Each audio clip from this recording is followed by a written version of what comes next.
home for the most local news. News 10 ABC in the morning starts now.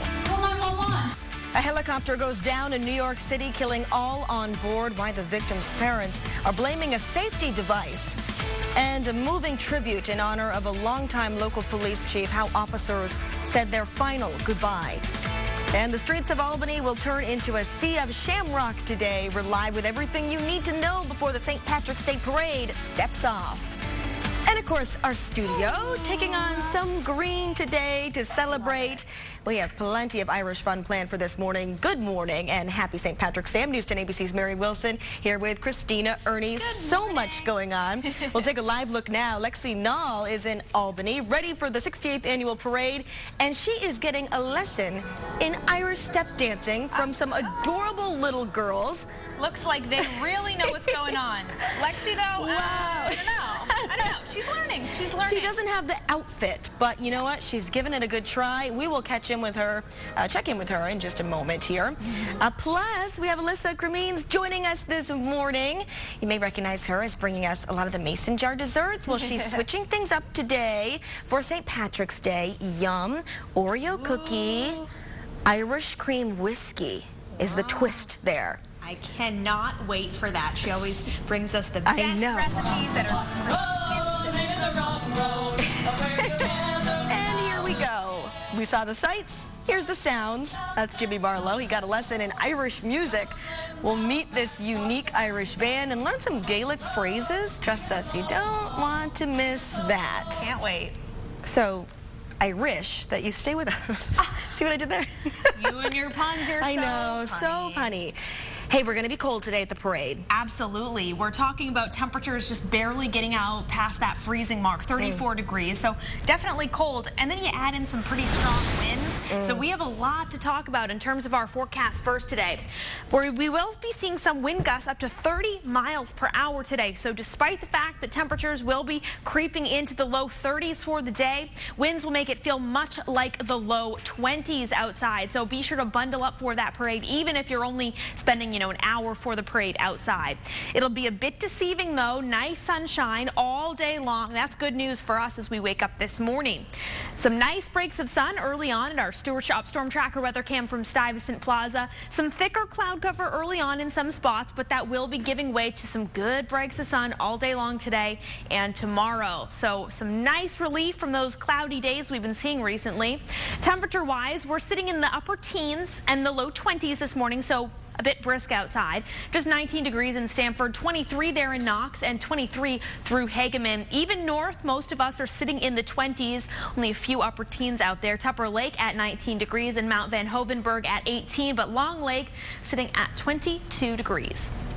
So looking at our satellite and radar here, we are seeing some breaks in those clouds, especially through the mid-Hudson River Valley. Clouds will be on and off throughout the day today, but the good news, any light lingering snow flurries north of the capital region have pretty much cleared the area. So we're all staying dry today, and we're staying dry tomorrow. It's time to get your Irish jig on like this guy. 34 degrees is where we're headed for your St. Paddy's Day forecast. Hope you have a great day. If you're headed out to those parades, of course, just make sure to stay nice and warm. Lots of sun, but incredibly windy. You might need to be dancing like him all day long if you're spending time outdoors. We do have to talk about the potential for a storm next week, and we'll discuss that when we come back in the next few minutes. Mary? Thank you so much. A push for safety this morning after this helicopter crashed into the East River, killing all 5 passengers on board. Regulators have temporarily grounded flights that have doors open and that use tight seat restraints that could trap people in emergencies. That's what authorities believe happened in this case. The fire commissioner saying divers had to cut passengers out of their harnesses. Parents of one crash victim called the harnesses death traps. The FAA says the flights must stay grounded until the restraints are fixed as the NTSB continues to investigate the crash. New this morning, honoring the late police chief George Bell with a final moving radio call. Chief, we thank you for your 40 years of dedicated service to the citizens of Cambridge, Greenwich, Washington County, and the state of New York. Although you are gone, you will never be forgotten. Rest easy, Chief. We have the watch. Very powerful moment there. Bell was laid to rest yesterday with full departmental honors. The late police chief passed away earlier this week from a heart attack. He was 64. He was a well-known and beloved lawman in his local community. He began his career at the Washington County Sheriff's Office in 1978. 20 years later, he became the chief of the Cambridge Police Department. He will be missed. Our thoughts and prayers are with his friends and family. Continuing coverage on a disturbing case that captivated the nation, including many here in the capital region. A toddler's remains that washed up on the shore of Boston Harbor. The computer-generated image on the left was shared by millions on social media as authorities scrambled to identify baby Doe back in 2015. We later learned her name was Bella Bond and that she was killed by her mother's boyfriend. Michael McCarthy was convicted over the summer. Just last night, a judge denied his request to have the jury's verdict of second-degree murder reduced to manslaughter. McCarthy's lawyer had argued at trial that Bella's mother, Rochelle Bond, was the real killer. She was convicted for helping her boyfriend get rid of the body. McCarthy is serving life in prison. A concerning find near Cornell University, a former student arrested after police found bomb-making materials and an AR-15 rifle inside his apartment. This after authorities received a tip about suspicious behavior from a Walmart employee. 20-year-old Maximilian Reynolds was charged with possessing a silencer and a destructive device.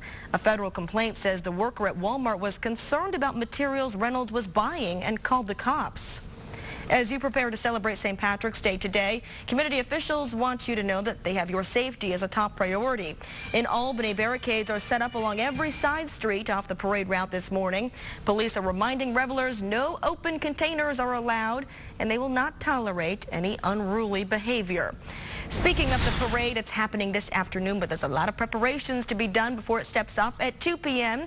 and plenty to learn about Irish heritage. Joining us live to fill us in is News 10 ABC's Lexi Nall. Lexi, we saw you getting a lesson in dancing there before. How'd you do? Yeah, Mary, you know, I wasn't so good at the Irish step dancing, you can probably tell, but I've moved into a more low-key environment. I'm currently in the Blessed Sacrament Church, and I'm joined by the co-grand marshals of today's parade. Good morning, guys. Introduce yourselves. Rich Gibson. Ed Walsh. Thank you so much for being here. So the first thing you have to tell me, where are we right now and what's going on? Well, you're in the Blessed Sacrament Church on Central Avenue, and we're getting ready for Mass at 9 o'clock. Mass at 9 o'clock. You can hear those pipers kick off. It's going to be a big day, isn't it? It's a big day. What's arranged?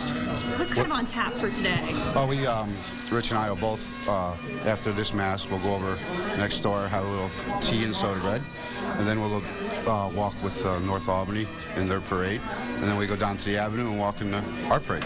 Okay, very cool. So after this Mass, there is a reception open to the public, I hear. Yes. And can you guys kind of talk about, there's been a cultural shift in this parade. I mean, it's a very family-friendly day, isn't Very. Very. What kinds of events are kind of planned? Well, it's just besides the parade, besides the breakfast that we're going to go over the soda bread, we got to go. They got to go. It's all right. Go right into Mass. We'll talk later. We'll talk later. I'm going to shift on over to Sheriff Apple here. Good morning. How are you? Good morning. How are you? Thanks for joining us. The first thing I want to ask you, what's kind of security like today? It'll be heavy. There's a lot of agencies out there. Albany did a great job. They've got a lot of prevention in place. We've got our canines in place. And again, remind everybody, if you see something, say something. This is what we get paid to do. So call us, use us, let us check things out. But I think it's just going to be a great festive day for the city of Albany. Absolutely. It's that age-old saying, if you see something, you say something. How many people are we expecting to see out here? Well, I think you guys said about 20,000, so I'm hoping there's 30 or 40,000. He's giving me my own information right back. Thousands of people out here. You can only imagine. It's going to be a great day. Stick with me in the next half hour. I'm going to have another live update. I've got some real cuties here who've been teaching me how to dance. Say hi, guys. They'll be back with me in the next half hour. For now, we're reporting live in Albany, Lexi Nall, News 10, ABC. Oh, cannot wait for that, Lexi. Thank you. As we know, the parade will close down some very popular streets. This parade route starts on Quail Street and Central Avenue. Will extend all the way down Central, turning at City Hall, then heading on to Pearl Street. Parking restrictions already in place this morning. For a full list of the road closures and restrictions, head to our website, news10.com. And don't forget to keep an eye out for the mobile storm tracker, and some of us from the News 10 ABC team, including Christina Ernie and I, marching in that parade. Actually, Christina's driving the mobile storm tracker. She's a good driver, though, so we're not worried. The performance. Corner three more by Lamar. For the first time in history, a 16 seed in the NCAA tournament will be moving on to the next round. The University of Maryland and Baltimore County Retrievers taking on the top-seeded Virginia Cavaliers in Charlotte. The Retrievers beating the Cavaliers by 20 points, shocking sports fans across the country, definitely busting a lot of brackets. And the Retrievers do play a local team twice a year. We'll have much more on that coming up later on in the newscast. And that's not the only upset last night. Syracuse also taking the win. We'll have the highlights coming up on that too. As an alumni, I'm pretty pumped. But first, something you never want to see out on the slopes. Yikes, a chairlift malfunction, speeding up in reverse and hurling skiers to the ground. The reason behind the dangerous glitch. And new ownership, new rules. Find out what you won't be able to take with you next time you go to the Madison Theater.